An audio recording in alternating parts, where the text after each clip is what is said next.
Hi friends, प्रतिदिनेर मतो आजकेरो चले एलाम नतून एकटी रेसिपि निये। आजकेर बानाबो तालेर भापा पिठा। खूबই सहजभावे आमी रेसिपिटी शेयर करेছি। देखुन कतटा सुंदर हয়েছে देखते और खेतेও अनेक बेशी टेस्टी और अल्प समयेर मध्य तैरी हয়ে যায়। ताहले चलुन देखे निन एर रेसिपिटी। एर जोन्नो प्रथमे आमी किछुटा नारकेल निये निয়েছি, कोरानो नारकेल। एटाके आमी एखाने चीनी व्यवहार करছি एर संगे, आपनारा चाइले गुड़ो दिते पारेन। चीनी दिए खूब भालोभावे नारकेलटाके माखिए निচ্ছি। एकदम चीनीटा যতক্ষণ না নারকেলের সঙ্গে পুরোপুরি মিক্স হয়ে যাচ্ছে ততক্ষণ পর্যন্ত হাত দিয়ে খুব ভালোভাবে এই নারকেলটাকে মিক্স করে নিতে হবে। এখন এই নারকেলটাকে একটা সাইডে সরিয়ে রেখে দিচ্ছি। এবার আমি একটি মিক্সিং বোলের মধ্যে নিয়ে নিলাম 1 কাপ পরিমাণ চালের গুঁড়ি। শুকনো চালের গুঁড়ি আমি এখানে ব্যবহার করেছি। দিয়ে দিচ্ছি তার মধ্যে তালের রস 1 কাপ। প্রথমে আমি হাফ নিলাম, পরে হাফটা ইউজ করব। দিয়ে দিলাম হাফ কাপ চিনি। চিনির পরিমাণটা আপনারা কম বেশি করে নিতে পারেন। দিয়ে দিচ্ছি কিছুটা পরিমাণ নারকেলের কোড়া। এখন এই সমস্ত উপকরণকে হাত দিয়ে খুব ভালোভাবে মিক্স করে একটা ব্যাটার তৈরি করে নেব। একেবারে পাতলা নয়, আবার একেবারে শক্ত নয়, মাঝারি রকমের একটা ডো তৈরি করে নিতে হবে। ডো ঠিক নয়, একটা ব্যাটার মতো করে নিতে হবে, বেশ নরম নরম। এই যে দেখুন আমি তৈরি করে নিয়েছি, দেখেই বুঝতে পাচ্ছেন কতটা ঠিক হয়েছে। এখন আমি আগে থেকে কিছু কাঁঠাল পাতা পেড়ে ধুয়ে পরিষ্কার করে নিয়েছি। এখন এখান থেকে অল্প অল্প ব্যাটার নিয়ে এইভাবে কাঁঠাল পাতার উপরে প্রলেপ দিয়ে দিচ্ছি। খুব বেশি মোটা করবেন না, তাহলে কিন্তু অনেক সময় লাগবে পিঠাটা হতে।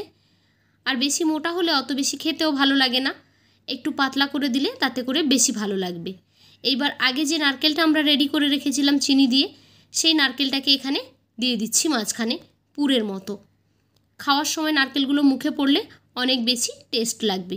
অপর আরেকটি পাতায় আমি একই রকমভাবে এখানেই ডোটা দিয়ে একটা প্রলেপ দিয়ে নিচ্ছি।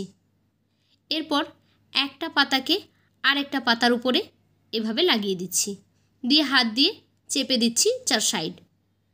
এভাবে চেপে দিলে বেশ পাতলা মতো হয়ে যাবে। একই রকমভাবে বাকিগুলো এখানে আমি তৈরি করে নেব। আমি আরেকটা দেখিয়ে দিচ্ছি কিভাবে তৈরি করলাম। পাতলা করে দেবেন, খুব বেশি মোটা করে দেবেন না।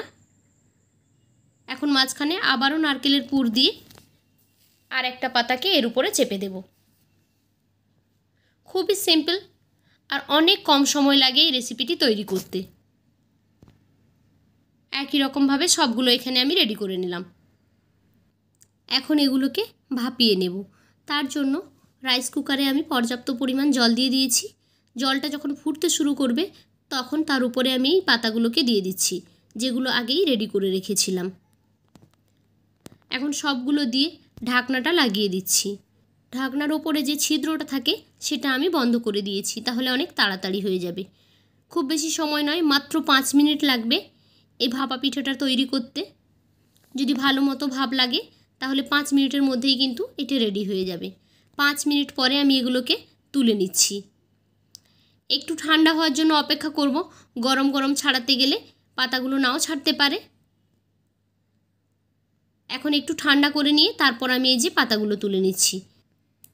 দেখুন পাতাগুলো কিন্তু ইজিলি উঠে যাচ্ছে, তার মানে পিঠাগুলো পারফেক্টভাবে তৈরি হয়ে গেছে। পিঠাগুলো ঠিকঠাকভাবে সেদ্ধ না হলে এই পাতাগুলো কিন্তু উপর থেকে ছাড়তো না। পাতাগুলো খুব ভালোভাবে ছেড়ে গেছে, তার মানে পিঠাটা খুব ভালোভাবে তৈরি হয়ে গেছে। সবগুলো এখানে আমি পাতা থেকে ছাড়িয়ে নিচ্ছি। দেখুন দেখতে কিন্তু অসাধারণ লুকটা এসেছে। তো রেডি হয়ে গেল আমাদের কাঁঠাল পাতায় ভাপা পিঠা। খুবই সহজভাবে দেখালাম। তো কেমন লাগলো আপনাদের কাছে আজকের এই রেসিপি?